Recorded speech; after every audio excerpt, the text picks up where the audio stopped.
Good morning, second graders. So yesterday we looked at the book title as well as pictures in the text to try to help us understand what we were going to read, correct?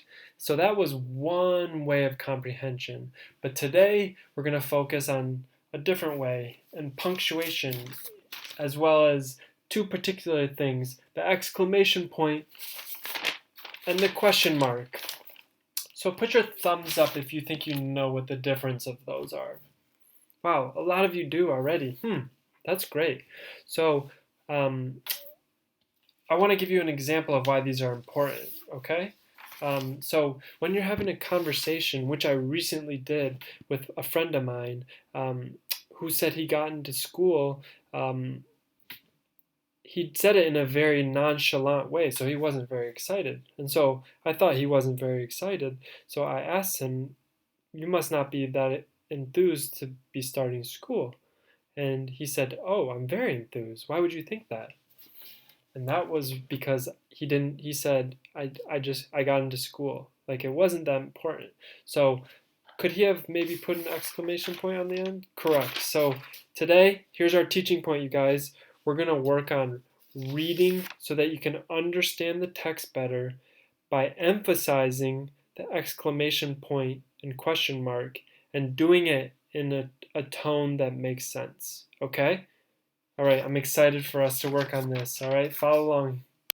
All right, so I want you to pay particularly close attention to the way in which I'm reading the text. All right, so I'm going to read it in two different ways and see if it's easier to understand one of them and whether or not highlighting the exclamation point, question marks help you understand what is going on as well as the bigger part of how these people are feeling. Okay, so this is the Berenstain Bears, which we've been reading all week, and I'm going to start in the beginning, or excuse me, in the middle of the book. And so it went. But, because, Mama understood that she wasn't getting to the bottom of anything, but she was getting to the end of her patience. Her head was a whirl with buts, becauses, rubber snakes, squeaky toys, broken glasses, spilled water, and scattered roses. Enough, she shouted. Enough of what? Asked Papa Bear. Okay, there was one. And so it went. But, because, Mama understood that she wasn't getting to the bottom of anything, but she was getting to the end of her patience. Her head was a whirl with buts, becauses, rubber snakes, squeaky toys, broken glasses, spilled water, oops, just spilled my water, and scattered roses.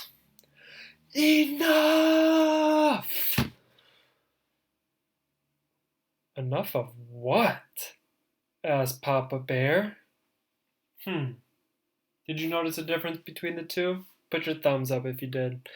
Yeah, it did seem like there was a lot more going on in the last example, wasn't there? Mama was obviously clearly upset. Enough! And Papa was obviously asking a question. Enough of what, guys? So I want you to get with your partner and discuss the differences that you noticed with regards to the first way that I was reading the text versus the second way, okay? And particularly, like whether or not you could understand it better, whether I was reading the exclamation and question marks in with emphasis versus not. Okay. Wow, that's a really good point, Johnny.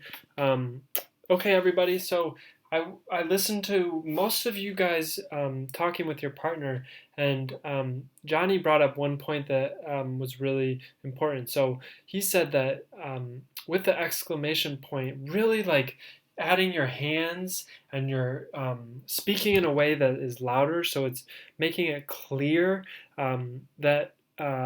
The mom was frustrated and made it so that you could understand how they felt.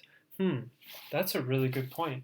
And I also heard Cheryl say, with regards to the question mark, that if you're not ending the sentence in a way that changes your voice, it's hard to understand that it's a question. So Cheryl said that recently she asked her mom if she could go to the zoo, And so if she asked it like that, it seems like a question, but how about like this? Mom, can I go to the zoo? Like, then you can definitely see that it is a question mark, okay? That's really great observation from everyone. All right, so learners, what we discussed today was an important part of comprehension as well as reading in general, which was emphasizing the exclamation point and question mark because it helps us understand what is going on in the text, and if we're reading out loud, that the listener can understand what is going on better. Um, so I want you to all go off into to your desk and start reading through the books that you are assigned, and try to read it in your head in a way that emphasizes those points. Okay, and if you are having issues, I have another example that we can use. So we're going to just go over these two sentences, and you can come hang out with me for a little bit longer, ask any questions that you might have about punctuation, okay? Thanks.